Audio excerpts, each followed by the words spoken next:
quem chega ao vivo para atualizar as informações é a nossa repórter Beatriz Frenner. A Beatriz está desde cedo na Câmara de Vereadores de Curitiba, isso porque na manhã de hoje os vereadores retomaram, né, pela segunda vez aí fazem a análise da possível cassação do Renato Freitas por quebra de decoro, depois da ocupação de uma igreja no centro histórico aqui da capital. Para você que está do interior, a gente situa, né? Foi cassado a primeira vez, teve uma decisão da Justiça por uma questão técnica, prazo dado para a defesa. E aí voltou a ser vereador. E hoje, após o recesso, lá estão os vereadores de Curitiba resolvendo se ele vai ser cassado ou não pela segunda vez, melhor dizendo. E a Bea vai contar lá pra gente os detalhes do que aconteceu até agora. Bea, com você. Oi, Rafa. Então, até para a gente situar esse ouvinte de Londrina e de Maringá que está chegando agora, logo no início da sessão, a defesa do advogado Renato Freitas disse que a sessão, essa audiência que está acontecendo agora, essa sessão especial, pode ser considerada irregular porque a Câmara não estaria respeitando o prazo do processo. Um decreto determina que esses processos devem ser iniciados e finalizados dentro do período de 90 dias e a defesa do Renato Freitas considera que esse prazo já foi extrapolado e que, portanto, essa sessão de hoje e, se acontecer a de amanhã, também podem perder a validade. Lembrando que lá atrás, em maio desse ano, nas primeiras votações de cassação do Renato Freitas, a defesa também alegou problemas com os prazos tratados pela Câmara de Curitiba e conseguiu na Justiça suspender aquelas votações. Então, por isso que esse processo está sendo votado a partir de hoje pela segunda vez e amanhã entra, então, em uma nova votação.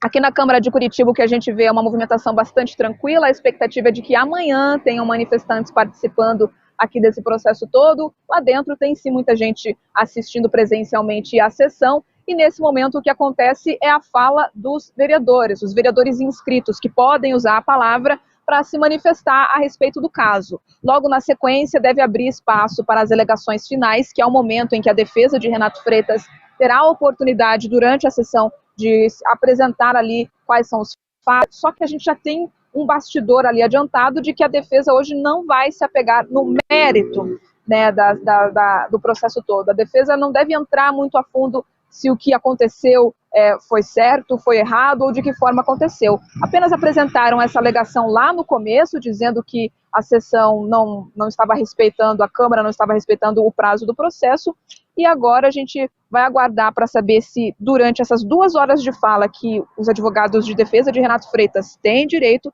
se eles vão ocupar esse tempo ou não, ou se já vai seguir mais uma vez para a votação. Lembrando que para que Renato Freitas seja cassado, são necessários pelo menos 20 dos 38 votos totais aqui da Câmara de Curitiba.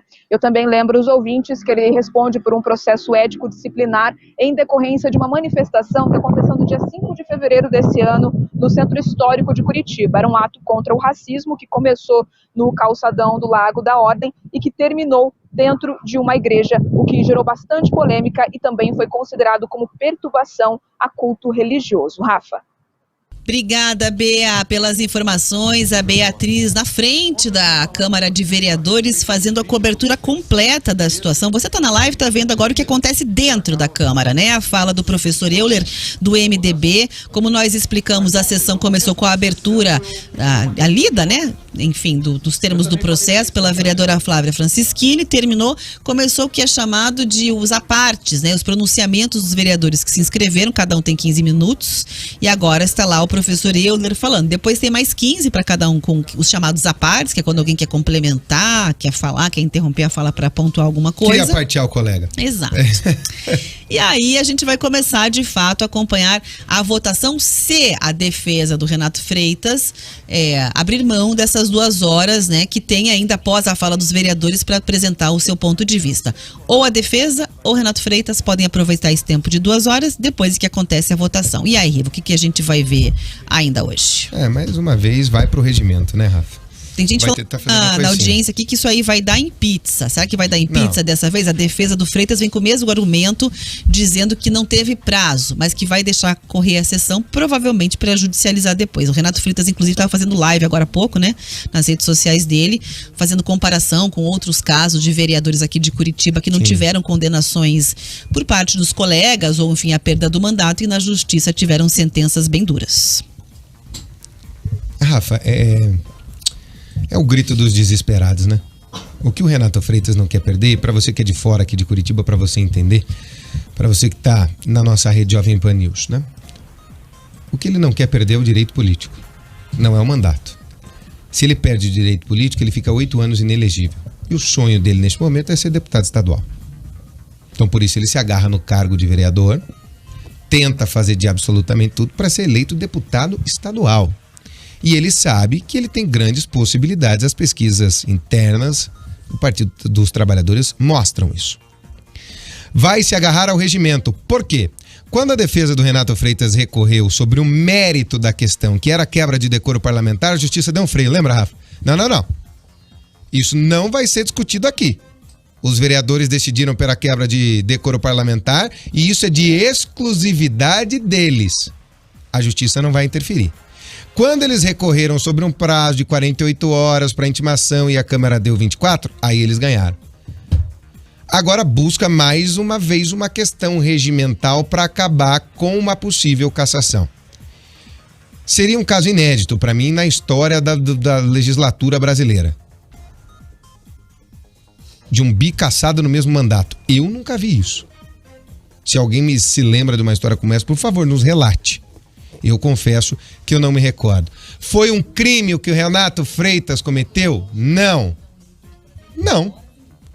Não foi um crime. A própria igreja falou, não, gente, não tem crime nenhum, não. Apesar da livre manifestação religiosa, ela ser imperiosa no Brasil.